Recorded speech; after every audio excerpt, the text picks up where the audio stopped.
उपमुख्यमंत्री सुनेत्रा पवार संसदेत दाखल झाल्यात। थोड्याच वेळात सुनेत्रा पवार पंतप्रधान मोदींची भेट घेणार आहेत। काही वेळापूर्वी सुनेत्रा पवारांनी प्रफुल्ल पटेल यांच्या निवासस्थानी ब्रेकफास्ट पे चर्चा झालेली आहे। या चर्चेमध्ये दोन्ही राष्ट्रवादीच्या विलीनीकरणावर तसंच पार्थ पवारांच्या राज्यसभेसंदर्भातही चर्चा झाल्याची माहिती कळते। प्रफुल्ल पटेल यांच्या निवासस्थानी सुनेत्रा पवार, सुनील तटकरे, पार्थ पवार, प्रफुल्ल पटेल यांच्यात ही चर्चा झाल्याची माहिती सूत्रांनी दिली आहे। आता थोड्याच वेळात सुनेत्रा पवार पंतप्रधान नरेंद्र मोदींची भेट घेतील। पंतप्रधान मोदींच्या भेटीनंतर सुनेत्रा पवार दुपारी 1:30 वाजता उपराष्ट्रपतींची भेट घेणार आहेत। राज्यसभेच्या खासदार म्हणून ते आज आपला राजीनामा उपराष्ट्रपती CP राधाकृष्णन यांच्याकडे सुपूर्द करतील। गृहमंत्री अमित शहा आणि उपराष्ट्रपतींच्या भेटीची वेळ अद्याप निश्चित नाही। मुख्यमंत्री देवेंद्र फडणवीस यांनी सोमवारी रात्री उशिरा दिल्लीचा एक गुप्त दौरा केल्यानंतर सुनेत्रा पवार यांच्या आजच्या दिल्ली दौऱ्याला विशेष महत्त्व आहे।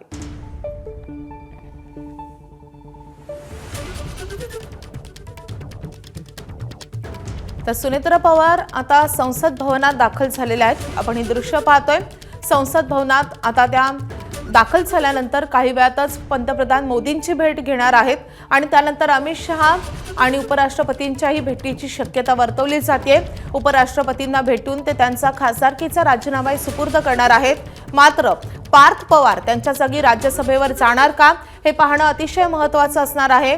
राष्ट्रवादीच्या विलीनीकरणाचा मुद्दाही सध्या गाजतोय आणि त्यासोबतच पक्षाच्या राष्ट्रीय अध्यक्षपदी सुनेत्रा पवार यांची वर्णी लागणार का यासारख्या सगळ्या महत्त्वाच्या विषयावर प्रफुल्ल पटेल यांच्या निवासस्थानी सकाळी चर्चा झाल्याची माहिती कळते आणि त्यानंतर सुनेत्रा पवार या आता संसद भवनात दाखल झालेल्या आहेत।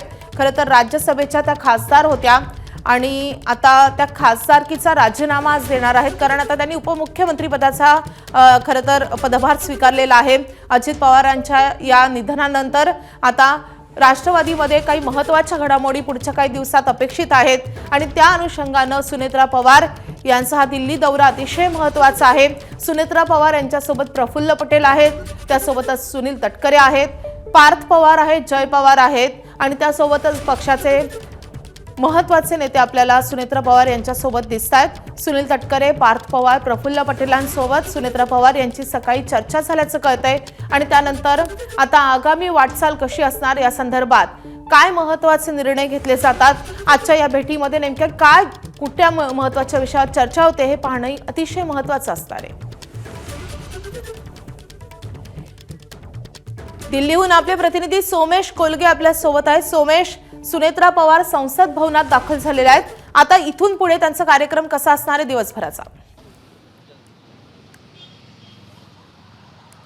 माधवी, सुनेत्रा पवार या संसद भवनामध्ये पोहोचलेल्या आहेत। आता आपण पाहू शकतो संसद भवनाचा गुरुद्वारा रकाबगंज इथले जे प्रवेशद्वार आहे तिथून सुनेत्रा पवार या संसद भवनात पोहोचलेल्या आहेत। तिथे त्या पंतप्रधान नरेंद्र मोदींची भेट घेणार आहेत। 11 वाजताच्या सुमारास ही भेट ठरलेली असल्याचं कळतंय। त्याशिवाय अमित शहा यांची भेट घेतली जाणार आहे। केंद्रीय गृहमंत्री अमित शहा यांची भेट नेमकी किती वाजता होणार याविषयीची माहिती मिळालेली नाही, परंतु केंद्रीय गृहमंत्री अमित शहा यांच्यासोबतही त्यांची भेट होणार आहे आणि त्यानंतर सुनेत्रा पवार या उपराष्ट्रपती जे राज्यसभेचे सभापती असतात CP राधाकृष्णन यांच्याकडे आपल्या राज्यसभा सदस्यत्वाचा राजीनामाही देणार आहेत। ही भेट अतिशय महत्त्वाची आहे, कारण NDAचे नरेंद्र मोदी आणि अमित शहा हे प्रमुख नेते आहेत आणि सुनेत्रा पवारांचा राष्ट्रवादी काँग्रेस पक्ष हा NDAचा एक घटक पक्ष आहे। त्यामुळे दोन्ही राष्ट्रवादी काँग्रेस पक्षाचे एकत्रीकरण होणार आहे का, पार्थ पवारांनी राज्यसभेवर यायचं आहे का, भविष्यामध्ये केंद्रीय मंत्रिमंडळ विस्तारामध्ये राष्ट्रवादी काँग्रेसची भूमिका काय असेल, या अशा असंख्य प्रश्नांवरती आणि त्या सगळ्याच्या अनुषंगाने ही चर्चा होणार आहे। विशेष म्हणजे जे अंदाज वर्तवला जात होता की प्रफुल्ल पटेल किंवा अन्य कोणीतरी या पक्षाला पूर्णपणे नियंत्रण हाती घेईल आणि सुनेत्रा पवार यांच्या हाती निर्णय प्रक्रिया राहील का, त्यांच्या हातात सर्व सूत्र राहतील का, तर या सगळ्यावरती आज एक सिंबॉलिक स्टेटमेंटही होणार आहे। जर सुनेत्रा पवार या वैयक्तिक भेटल्या पंतप्रधान नरेंद्र मोदींना, केंद्रीय गृहमंत्री अमित शहा यांना, त्यांनी NDAचे प्रमुख नेते म्हणून अमित शहा आणि नरेंद्र मोदींचं नेतृत्व मान्य केलं, तर सुनेत्रा पवार या स्वतंत्रपणे पक्षाची पूर्ण कमांड आपल्या हातामध्ये घेत आहेत असं चित्र दिसेल। किंवा जर दुसऱ्या बाजूला प्रफुल्ल पटेल आणि राष्ट्रवादी काँग्रेस पक्षाचे सुनील तटकरे हे सुद्धा त्यांच्या सोबत असले तर कुठेतरी या राष्ट्रवादी काँग्रेस पक्षाच्या निर्णय प्रक्रियेमध्ये सुनेत्रा पवारांचा अधिकार किती आहे, अन्य मंडळींचा अधिकार किती आहे, अशा वेगवेगळ्या चर्चा रंगतील। त्यामुळे आज एक सिंबॉलिक स्टेटमेंट होणार आहे सुनेत्रा पवारांचं राज्यामध्ये देशाच्या राजधानीमध्ये की पंतप्रधान नरेंद्र मोदींसोबत भेटत असताना त्या एकट्या भेटतात का, त्या पंतप्रधान नरेंद्र मोदींसोबत काय चर्चा करतायत आणि NDAचे म्हणून जे काही निर्णय होतील त्या निर्णयांमध्ये राष्ट्रवादी काँग्रेस पक्ष त्याबाबत नक्कीच सोमेश, पवार कुटुंबीय आणि त्यासोबतच राष्ट्रवादीतल्या पुढच्या वाटचालीच्या अनुषंगानं आजची भेट अत्यंत महत्त्वाची असणार आहे. या संदर्भातले अपडेट तुमच्याकडून जाणून घेतच राहू. सध्या धन्यवाद या सगळ्या सविस्तर अपडेटसाठी. ABP माझा, उघडा डोळे बघा नीट.